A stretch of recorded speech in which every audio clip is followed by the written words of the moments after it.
The gentleman yields back. The chair recognizes the gentleman from California, Mr. Garamendi, for 5 minutes. Thank you, Madam Speaker.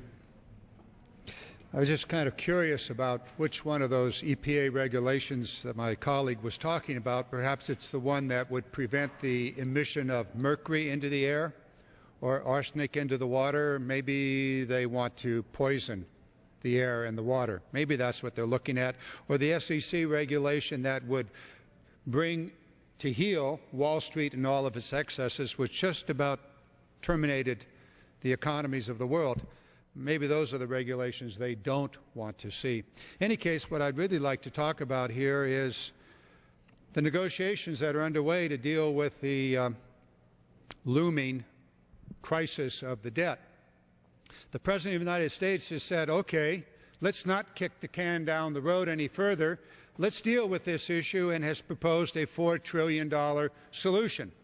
No sooner did he make that proposal than our Republican colleagues said, oh no, we can't do that, because that will include, finally, creating in America a fair tax code, one in which the super wealthy are actually going to get to pay for their share of the burden. For example, the hedge fund managers that pay a 15% rate on their earnings, their ordinary income, while the rest of us get to pay the full freight, whatever that might be, 35% for those at the top brackets.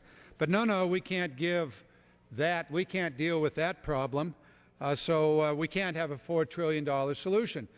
The President also says we're not going to kick the can down the road. We want to extend the debt limit to at least 2013 to put this issue off. But the Republicans don't want to do that. They want to do a short term. I wonder what's going on here. Talk about cuts. The only cut that I've seen thus far from the defined by our Republican colleagues is to cut Medicare. In fact, not just cut it, terminate Medicare. Somehow take all of those Americans that are 55 years or younger and say to them that no, when you become 65, you will not have Medicare. We'll give you a voucher, and you can go out and take your best shot with the private insurance sector. Good luck.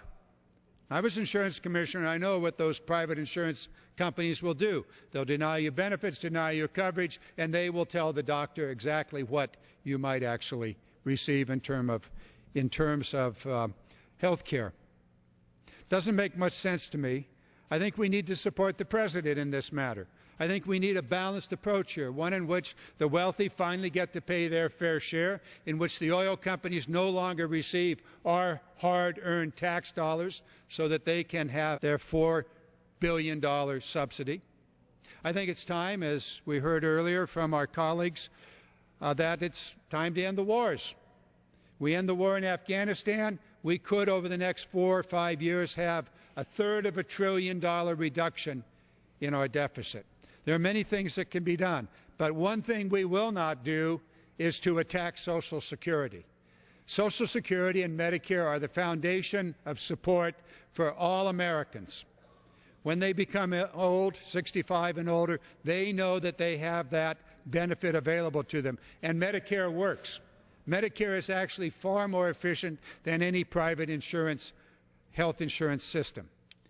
It has provided seniors across this nation with an opportunity to not be impoverished when they become 65, that their health care will be provided to them.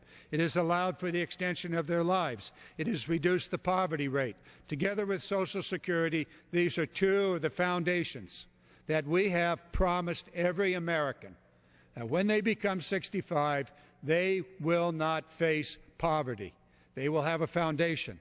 Not enough to provide all that they might want, but at least a foundation. And so as we go through this whole issue of whether we're going to raise the debt limit or not, let us be mindful that we will not do it on the backs of the seniors. And we will do it in a balanced way, as the President has said.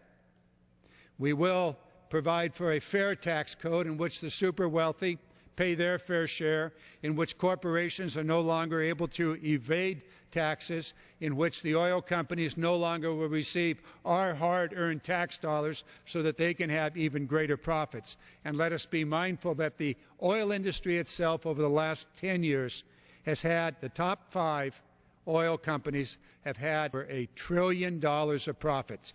It's time to bring back those subsidies and to balance our budget. We can do these things. Gentleman's time.